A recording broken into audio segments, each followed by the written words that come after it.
Hello everyone, welcome back to the channel. Today we are solving a LeetCode problem number 2119, a number after a double reversible.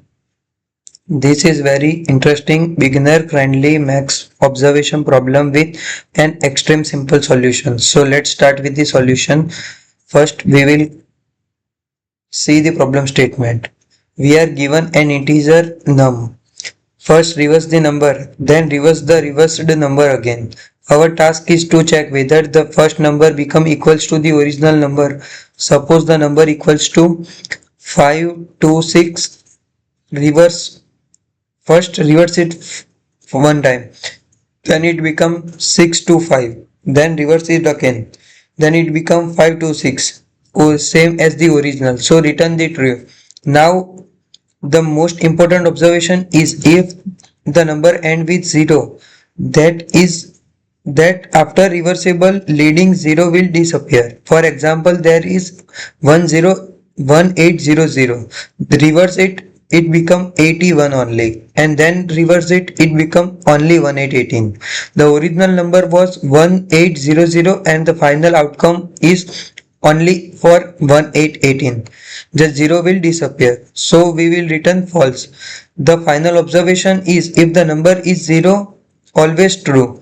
If a number end with 0, equals to false, otherwise return true. So let's move with the code. The code is for only one line. Return number equals to 0 for number modulus 10 not equals to 0.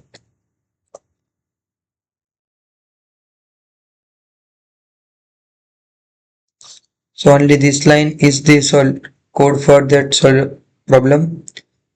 First we check the whether the number is 0. If yes, return 0, because reversing 0 still gives 0. Otherwise check number modulus 10 not equals to 0. This check whether the number ends with 0, while it will always produce the original number. So return true, otherwise return false.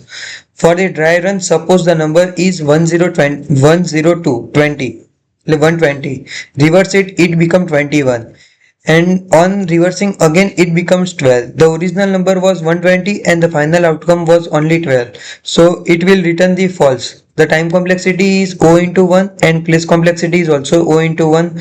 So that was the solution for LeetCode 2119.